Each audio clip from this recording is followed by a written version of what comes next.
Welcome back, viewers. You are still tuned into Prime Live. We are so privileged to have in studio with us our resident wellness expert, Ronald Avaji. And today we'll be discussing something a little bit different, but something incredibly important as well.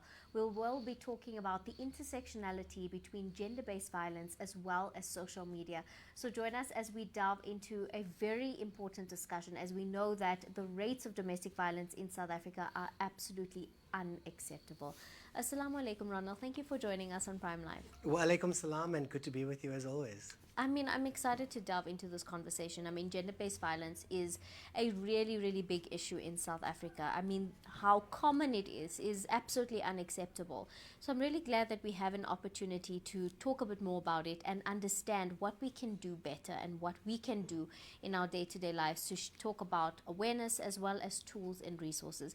But to kick off our conversation this evening, can you talk to us about how the rise of social media has contributed to the proliferation of gender-based violence, and both in an online setting as well as an offline setting?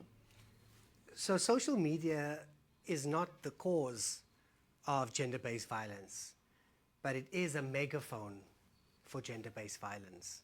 So when we look at it from a perspective of what is it doing to be this megaphone that is amplifying the rates of gender-based violence, number one is you're looking at it from a perspective that it's promoting misogyny, number one. And that is promoting content that is from a pornographic nature to an abuse nature, and it's creating it in the new language that everybody understands, which is called memes. So people laugh when they see, lately there's been a social media trend, especially on TikTok, where a lady's arguing with a man or a partner. She pretends to hit the partner looks, he pretends to hit, but he can't. He goes, dresses up as a woman, comes in and then hits. And people are laughing, liking, sharing, and comment on it. That's not funny. That's promoting misogyny in a gender-based violence way, right? The second thing that we look at is that 40% of harassment in South Africa on social media, 40% of harassment of women is caused by social media in South Africa, which means social media is an amplification for those that are seeking anonymity, that are hiding behind other profiles, and that are promoting harassment of women in a very sexual, violent way, in a threatening way, in a bullying way, that's causing not gender-based violence, but it's causing emotional distress and strain. So when we look at these two things, these are the two main things that we look at as how social media is amplifying this. And what else is happening is that we as users thereof are doom scrolling rather than interrogating the type of content we're viewing and the type of content we are endorsing. Why aren't we reporting it? It also boils down to the accountability on self and to move away from the impact social media has on our cognitive abilities to say no or yes to what is on there. I think what you've mentioned is so important. I think when it comes to social media, it clouds our everyday spaces. And when you see this kind of content, yes, it may seem like it's a harmful, playful thing to do things like that. But if you look at how a younger audience might interpret that, they may understand that this is a normal way in which men and women communicate with each other, or it's the normal way in which people are supposed to disagree with each other. And that perpetuates very difficult senses or very difficult mindsets that are hard to break.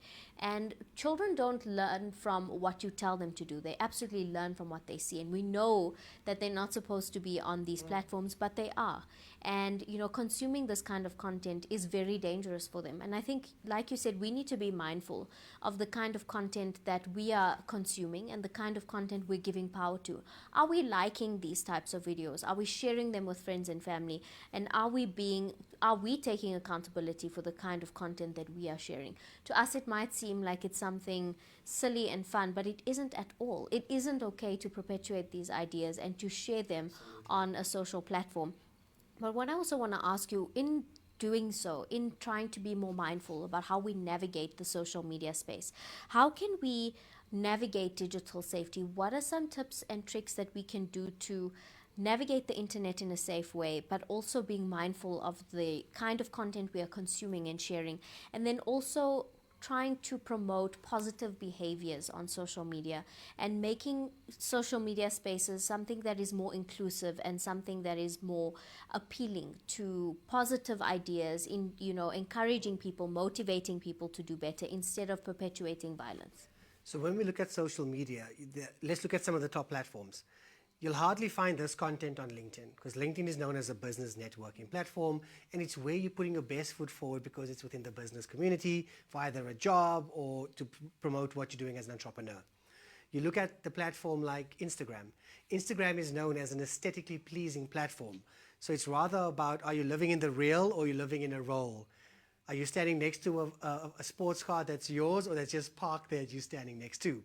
And it's very aesthetic. So you hardly find this type of content on there. But you do find bullying content, and you do find people are still hidden behind anonymity. The second thing we look at is TikTok. Now, TikTok is a youthful, with Snapchat as well, it's a youthful platform that is just driving droves of content. And the content there is to drive likes, views, and that's it. Why? Because it can be commercialized.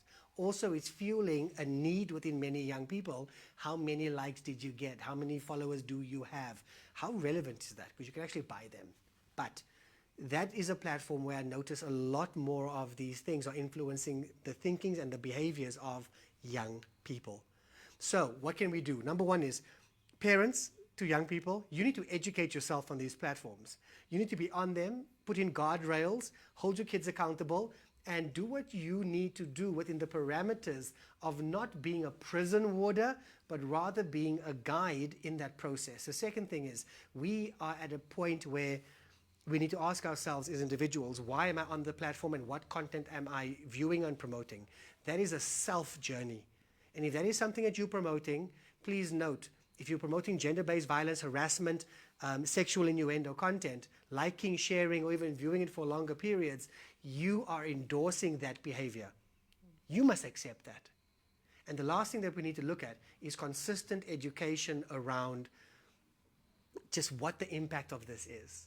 Can we stop it? I don't know.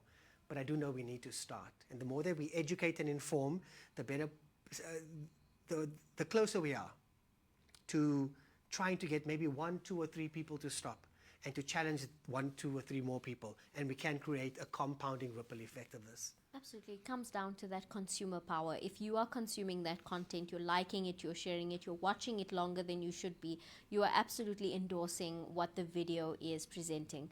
And I think the young mindset is so different. For example, getting something like 20 likes or 20 comments on your post is seen as, oh my gosh, that's so little, that's really poor, that's really horrible. But if you look at it in reality, if 20 people told you you looked amazing or they're really proud of what you've done, I mean, that's absolutely phenomenal. That's absolutely amazing for 20 people to acknowledge and value what you've seen and what you are doing. But I know you also had an opportunity to speak to, the founder of Tears Foundation. I'm such a fan of the work that they do and everything that they inspire. I mean, they're one of the leading organizations in South Africa when it comes to advocating for gender-based violence, but also providing much-needed support and resources for victims. So viewers at home, we did have an opportunity, or rather Ronald had an opportunity to chat with Mara Glennie from Tears Foundation. Let's take a look.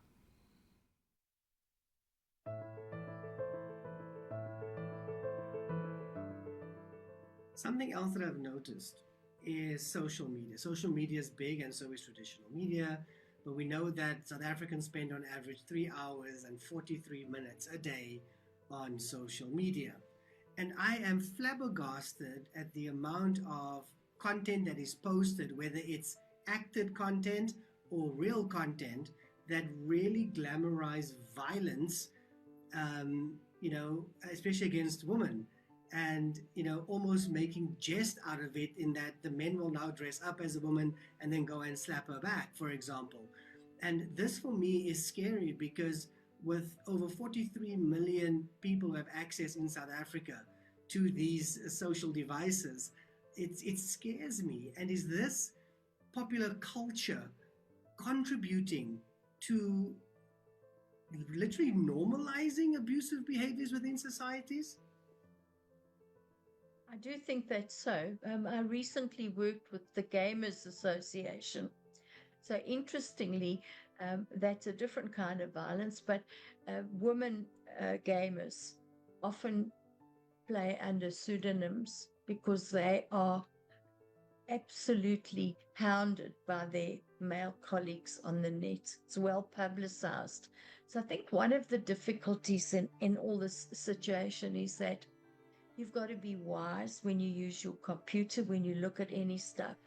So a lot of organizations that deal with rape and abuse victims have a quick exit button so that if someone comes into your room to talk to you and you are on a GBV help, it might put up something about specials on vegetables, depend which program they have. So all kinds of social media lend itself to GBV abuse. And it's a very difficult thing.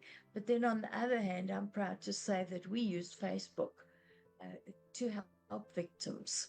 So I do think it's also to be wise in what you post. People post so many intimate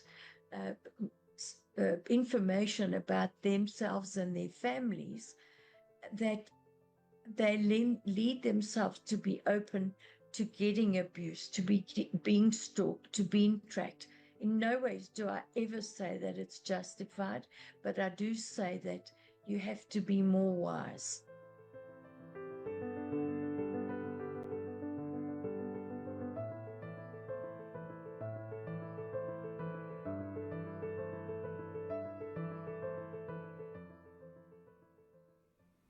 Now, Ronald, in closing, what is your vision for the future? What do you hope that viewers at home take away from this conversation in terms of using their social media for good, perhaps using their social media to empower, using their social media to educate, to create awareness, as well as providing tools and resources for those out there who might need it? Number one is we need to embrace responsible digital citizenship. That's what it is.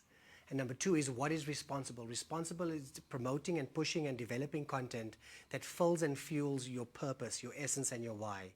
My purpose is to give the experience of value in every one of my engagements or touch points. That means my content needs to share that. The things that I like, view, and observe, my feed needs to fuel that, because that is my core purpose. And the work actually starts in what drives you, what fills you, what fuels you, not what distracts you, entertains you, and is doom scrolling enabled. And when you can distinguish between the two and own your purpose, your actions around your social media feeds and behaviors will definitely improve. Thank you for sharing that, Ronald. I think we all need to be a lot more mindful about the content we're consuming, the content we're sharing, and how we're utilizing our social media platforms.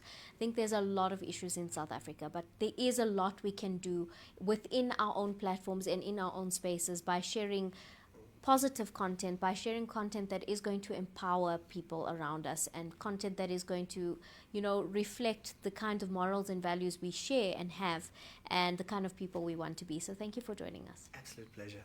Viewers at home, that was our resident wellness expert, Ronald Avaji, and very inspiring and very interesting conversation this evening, discussing the intersectionality between social media and gender-based violence. Are you aware of your actions on social media and the implications they might have on yourself, your family, your friends, and maybe even your followers? We all have a responsibility to use our social media responsibly and be responsible about the kind of content we're sharing, the kind of content we're consuming, and the messages we are perpetuating on these platforms.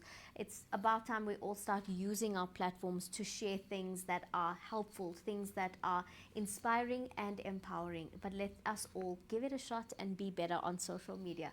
But on that note, it is time for us to head over to an ad break, and we'll come right back.